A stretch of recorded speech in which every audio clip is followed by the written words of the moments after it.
देखिए, अब मैं आपको डिफरेंस बता रहा हूँ कि परचेज ऑफ गुड्स और परचेज ऑफ असेट्स में क्या डिफरेंस है और क्या मैं कहना चाह रहा हूँ। उसको पहले मैं लिख देता हूँ।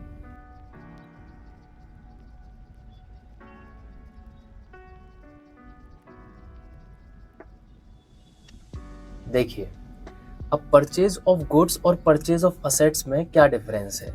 जब भी कोई बिजनेस, ये फर्म मान लेते हैं हम, ये जब सेटअप हुआ तो ये या तो मैन्युफैक्चरिंग कर रहा होगा किसी की, या ट्रेडिंग कर रहा होगा, या तो ये जो है सामान बेचता होगा या सामान बनाता होगा।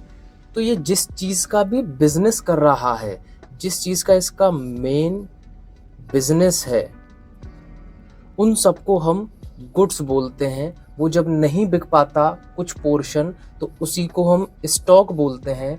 एंड जब ईयर हो जाता है तो वही स्टॉक क्लोजिंग स्टॉक बन जाता है।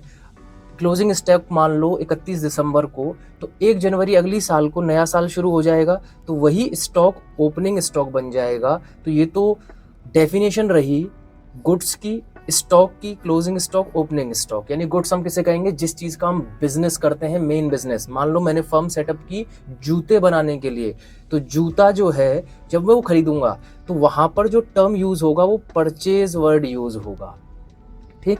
अब परचेज तो यहाँ असेट्स की भी हो रही है। इस जूते को बनाने के लिए मशीन की भी ज़रूरत होगी, फर्नीचर की भी ज़रूरत होगी, बिल्डिंग की भी ज़रूरत होगी, लैंड की भी ज़रूरत होगी, दुनिया भर के असेट्स की ज़रूरत है, और उनको भी आप परचेज ही करते हो। तो क्या वहाँ पर भी परचेज अकाउंट क्रिएट होगा? नहीं। वहाँ जिस असेट्स को आप खरीद रहे हो उसके नाम से ही वो आएगा। मशीन खरीदी है तो मशीन के नाम से आएगी, प्लांट खरीदा है तो प्लांट के नाम से आएगा। यानी कुल मिलाकर बात ये हो गई कि आप यहाँ भी खरीद रहे हो, यहाँ भी खरीद ही रहे हो, परचेज परचेज। लेकिन परचेज ऑफ गुड्स, जिस चीज़ का आप सामान, जिस चीज़ का व्यवसाय करते हो उसको खरीद रहे हो, तो वो परचेज ऑफ गुड्स है, परचेजेस के नाम से आएगा, स्टॉक के नाम से आएगा।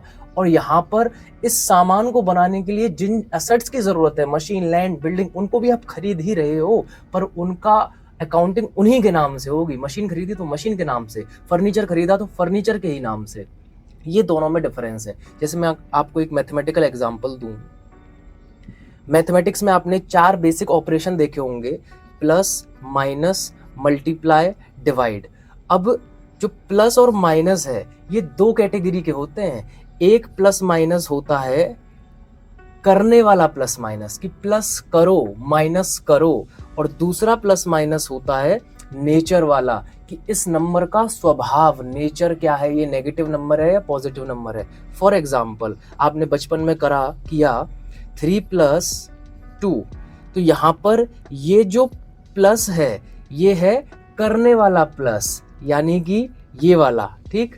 और इस 3 के आगे भी तो एक प्लस है जो हमने लगाया नहीं है, कि कोई नंबर जब ऐसे ही लिखा हुआ है इसका मतलब वो प्लस का ही होता है। तो यहाँ भी तो एक प्लस है, ये है नेचर वाला प्लस। यानी एक नेगेटिव का मैं लेके दिखाऊं तुम्हें, -3 + 2, तो इसमें ये वाला जो प्लस है ये है करने वाला प्लस, ये वाला जो माइनस है ये है नेचर वाला माइनस, और इस 2 के आगे भी एक प्लस है जो लिखा नहीं है हमने। अगर माइनस होता तो ब्रैकेट में लिख देते, जैसे -3 प्लस ब्रैकेट में -2, तो ये करने वाला और ये दोनों नेचर वाले। तो यही डिफरेंस है। यहाँ भी परचेज हो रही है, यहाँ भी परचेज हो रही है। परचेज ऑफ गुड्स जो है, जिस चीज़ का आप बिजनेस कर रहे हो उसका नज़रिया, उसकी अकाउंटिंग अलग होगी।